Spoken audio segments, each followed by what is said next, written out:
This video is very much about the design process, and I want you to see the way I put things together. Well, first of all, as I've said previously, make sure all of your components, everything you're working with, are within sight and placed around your working area. Well, of course, I've taken all of our original designs, those logos we did in our first lessons, and I've got them ready here.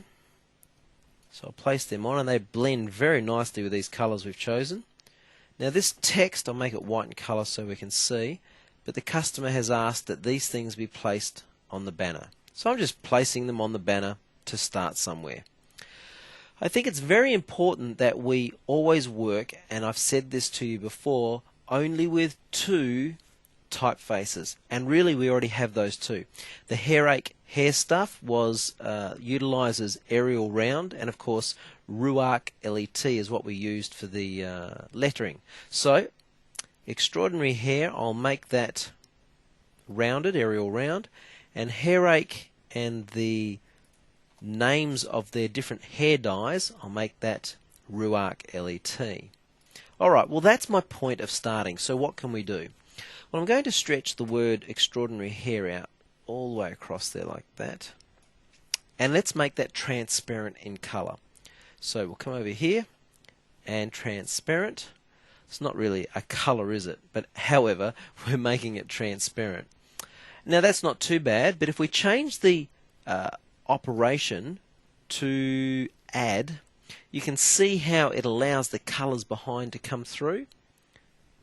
Lower the transparency, or I should say increase the transparency, and that looks quite nice. We might just sit that there like that for the moment and see where we arrive.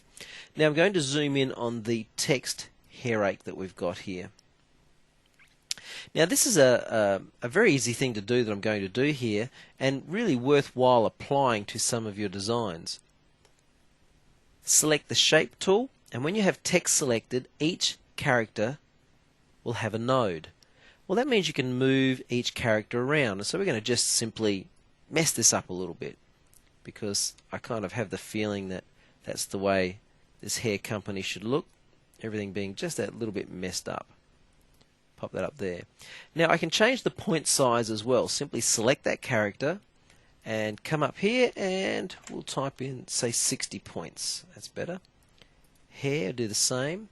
Type in 60. Alright, so that looks a little bit more all over the place, doesn't it? And I think I prefer that particular look. Okay, well, Control C, copy to the clipboard, and I think I'll shrink that down a little.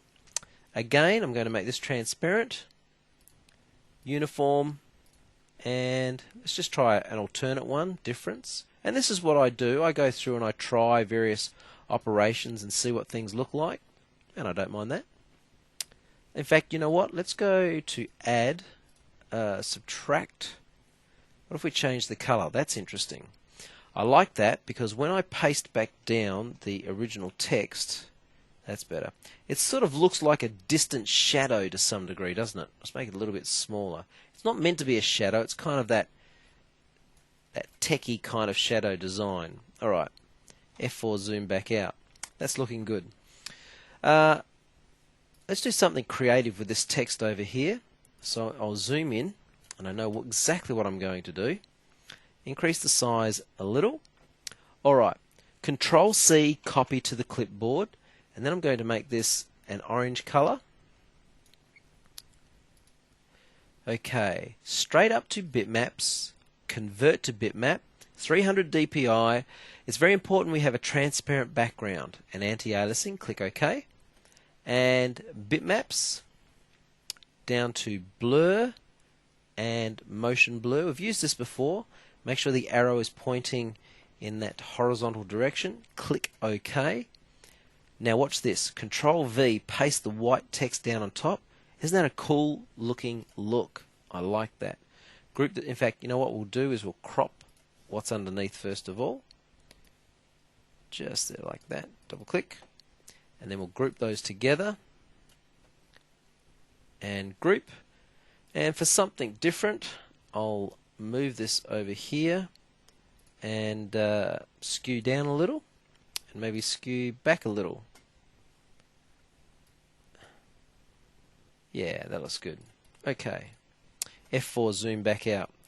I'm going to take this hair rake, and remember we put it on the business card in the corner, copy here, and do the exact same thing.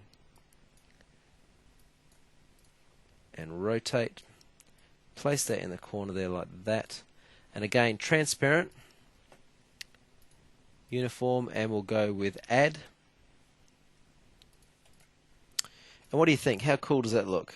Pop that back over there a bit, make it a little bit bigger, and right click and drag, copy here, and I might just flip that up the other way, finger on the control key, make it a little smaller, and maybe change the color to yellow. And I'm starting to think that looks great. I'm wondering whether the HAH could be slightly different in color. So I'll select, finger on control, and I'll select that H and maybe make it a brighter orange. Finger on control, and we might make that white in color. What do you think of that? The other thing we could do, if I ungroup, is go up to Effect, and we could clear the bevel effect we applied, and in fact I do actually think I prefer that. It sort of makes it that little bit bolder. The extraordinary hair, that looks great. Look, I'm very happy with that. I would possibly play with this a little bit more over time, but as a basic design and a great place of ending, I think that's where I'll leave it. So in our next video we're going to convert this to a bitmap, and you'll notice a lot of the color will be lost, and we'll try to compensate with some color correction.